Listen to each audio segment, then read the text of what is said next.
welcome to the Biddeford Parsonage Museum, historical residence of Lucy Maud Montgomery during 1894-95. Come in, relax, and join us for Storytime with LM Montgomery. Hello, and welcome to Storytime with LM Montgomery. Today, I'm reading the short story, Margaret Anne's Mother.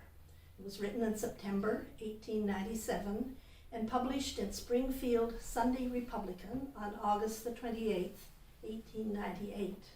And it was reprinted in Farm and Fireside on September 10th, 1910. Margaret Anne's Mother. Madge Hamlin and Howard Sherman came down the long, elm-shaded street together.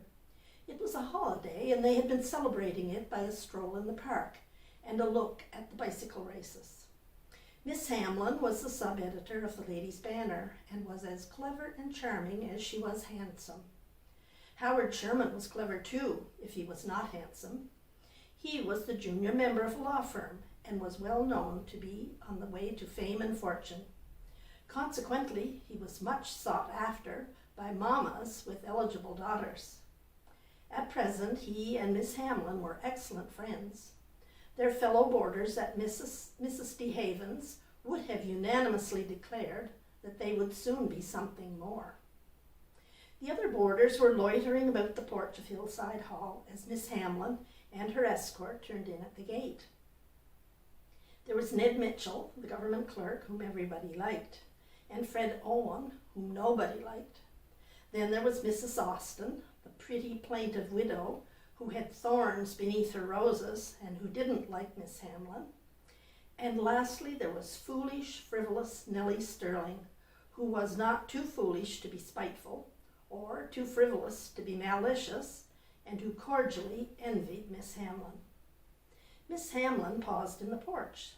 The group had been laughing, and Ned Mitchell was looking roguish, which was circumstantial evidence that he had been mimicking somebody. "Oh, Miss Hamlin," said Nellie Sterling, "there's the funniest old body up in the parlor. You should see her.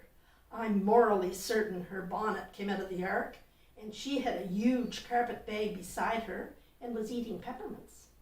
I was really scared and ran, but Ned here struck up a conversation with her, and he says it was very amusing." "She wasn't too bad an old soul," put in Mitchell. "Good and motherly and all that, you know. But her grammar and her accent. She was close too. Wouldn't give away her name or business. Shrewd old body, I fancy. But I rather think the maid was mistaken in showing her into the parlor. Probably she came to call on the cook." Miss Hamlin had listened indifferently. "Some country relation of Mrs. DeHaven's, possibly," she suggested. "If so, I should say the poor old soul didn't get a very gushing reception. She's been sitting there for 2 hours and looks tired to death." Miss Hamlin passed on into the library.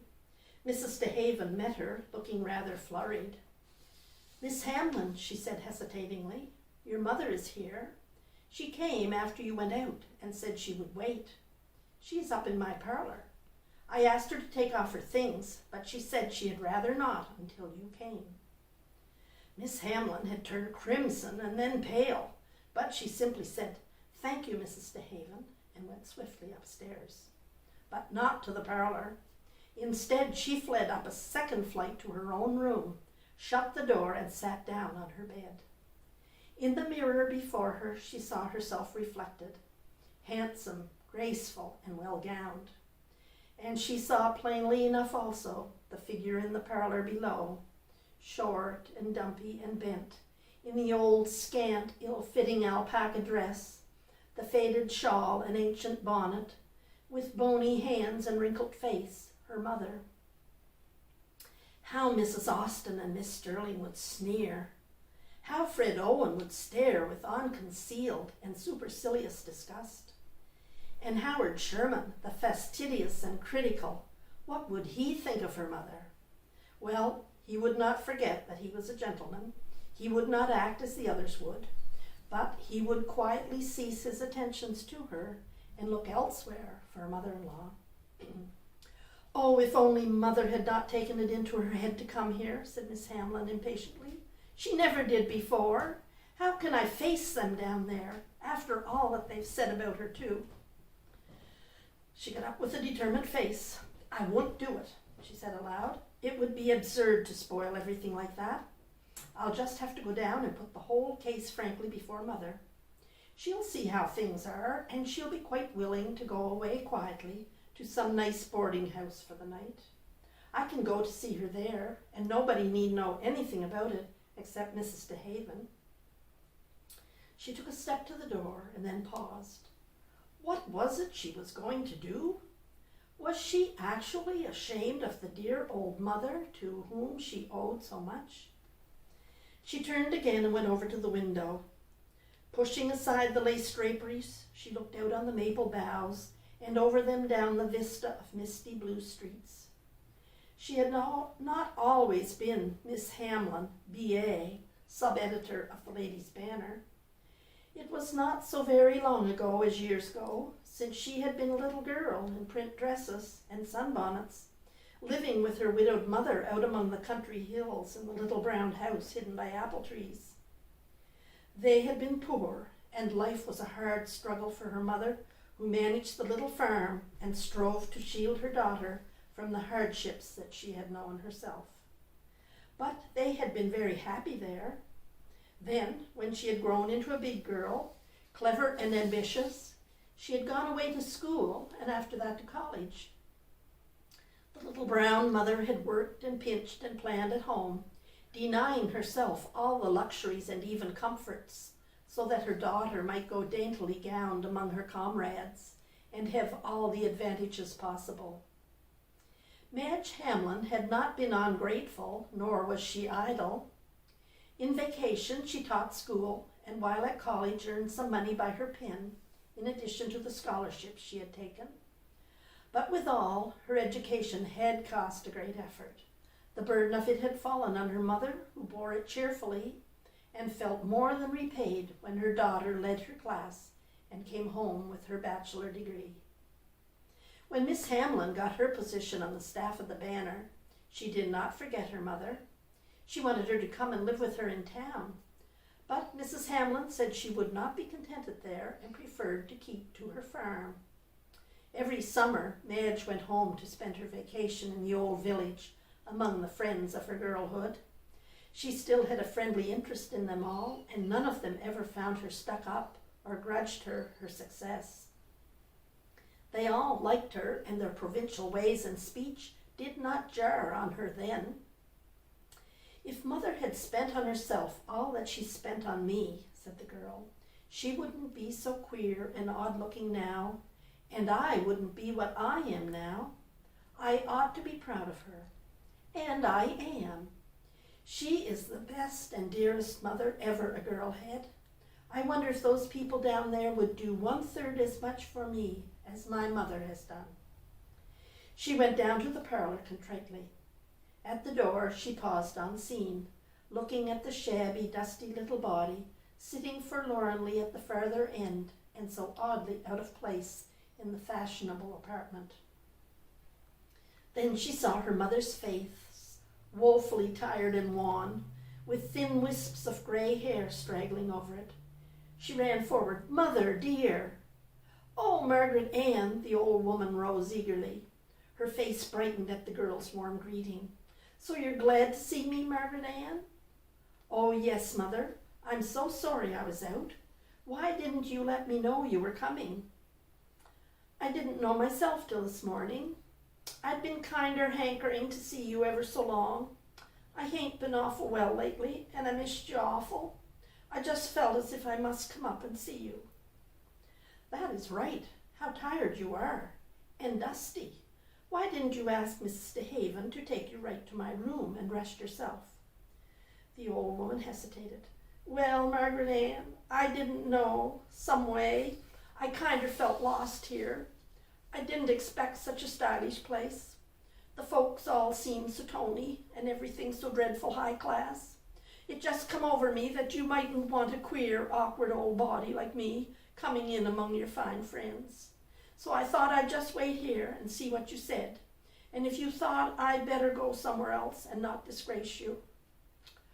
Oh, Mother, said the daughter with a pang of self-reproach. No, indeed, I am not ashamed of you. Don't I owe everything to you? I didn't think you'd be, but I didn't want to do anything that'd injure you, Margaret Ann, so I laid low. I did let it slip out to that Mrs. something before I thought that I was your mother, but I buttoned up after that, Margaret Ann. Miss Hamlin winced in spite of herself. Ever since she first left home, she had been called Madge, but her mother clung to the old name, and the girl had never objected. It did not matter at home, but here. You must come to my room now, Mother, she said gently. You'll have time to bathe your face before dinner, and I'll brush your hair. You must be very tired. With a sigh of relief, Mrs. Hamlin sank into a rocker in her daughter's room and looked about her with a keen, appreciative eye. This is an elegant room of yours, Margaret Ann. Not much like that little old one of yours out home way up under the eaves, is it? No, Mother, and yet, do you know, I love that little old room out home far better than this one. And sometimes, very often, I just long to fly back there and be your own little girl again, to have you sing me to sleep and hear the poplar leaves rustling outside. Mrs. Hamlin patted the hand lying on her shoulder. It's just the same as when you left it, Margaret Ann. I'd never have a thing changed. All your little pictures and traps are there, and your old chair. When I get lonesome, I go and sit there and fancy I can see you a-setting there, reading or writing as you used to do. Come, Mother, it's dinner time. You know dinner at night is the custom here. All feeling save love and tenderness had vanished from the girl's heart. She drew the bony, knotted hand through her arm and led Mrs. Hamlin down to the drawing room. There was a decided glitter in her eyes and an unmistakable ring in her voice as she said, Mrs. DeHaven, this is my mother. Mrs. DeHaven rose to the situation like the true lady that she was. Mrs. Austen smiled and said sweetly, So glad to meet our dear Miss Hamlin's mother. Nellie Sterling giggled audibly and Fred Owen stared superciliously. Ned Mitchell shook hands with the boyish heartiness, and Mr. Sherman in the background bowed in grave silence. Miss Hamlin felt relieved when dinner was announced. Mrs. Hamlin was at first too overcome by the splendor of the table appointments and the variety of the courses to talk, but this soon wore off. She had a good deal of the assertiveness that belonged in a refined way to her daughter, and possessed the same faculty of making herself at home in all circumstances. She talked wholly to her daughter about the folks at home and the various interests of her farm and dairy. Mrs. Austen listened with a covert smile and occasionally shrugged her shoulders at Ned Mitchell. But Howard Sherman maintained an unbroken silence. When dinner was finally over, she took her mother to her room again. Now, Mother dear, she said, slipping down on the cushion at her mother's feet, let me lay my head in your lap and play I'm your little girl again. The older woman passed her toil-worn hand caressingly up and down the bright waves of auburn hair. I'm so sorry, Mother, said Miss Hamlin after a while, but I'll have to leave you alone for an hour or so. I must go up to the office. The issue goes to press tomorrow. You won't mind, will you? Bless you, dearie, of course I wouldn't mind. I wouldn't want you to neglect anything. I'll go down to the parlor and chat with some of the folks. That yellow-haired young chap seemed real nice and sociable today. Silence fell between them for a few minutes. A sense of rest and tender protection filled Madge Hamlin's heart as she sat with her head in her mother's lap. There was nothing so dear as a mother. She reached up and pulled the hard hands down to her lips. There's nothing so good and true as your love after all, Mother. I wish I could see you oftener. I'm afraid I'm growing hard and selfish. It was 9 o'clock when Miss Hamlin came down from the Banner office. She had been detained longer than she had expected. A fine mist was falling. The streets were wet and slippery. It was not often that she had to stay late, and when it was necessary, Howard Sherman was always on hand to see her home. He was not there tonight. If he's so easily frightened away as that, perhaps it is just as well he should be, she said to herself. Miss Hamlin paused in the hall to remove her rubbers. Out through the door floated Nellie Sterling's voice. Did you ever in your lives see anything so funny as old Mother Bunch? I fancy our beloved Margaret Ann won't hold her head quite so high after this, laughed Mrs. Austen. Yet she actually seemed proud of the old lady. Miss Hamlin fled to the library. She pushed open the door, and there sat her mother and Mr. Sherman. The latter rose. I was sorry I could not bring you home this evening, he said, but I have been trying to entertain your mother. She was rather lonely in your absence. That's a real nice young man, Margaret Ann, said Mrs. Hamlin confidentially when they got upstairs. I like him real well. Is he your beau, Margaret Ann? Dear me, no, Mother. At least, I don't know. Maybe you don't, but I have my guesses, child. Mrs. Hamlin decided to go home next morning on the early train. Mr. Sherman and Madge went to the train to see her off. When it had rumbled out, they walked down the cool street and out under the elms, where Mr. Sherman asked his companion a certain question. But it was not until long afterwards that he told her how he came to. He said, Do you remember the day your mother came to Hillside Hall? I heard what the others said. I wanted to see what you would do. When you brought her down so proudly and lovingly, I knew then that you were loyal and true. And what if I had failed you?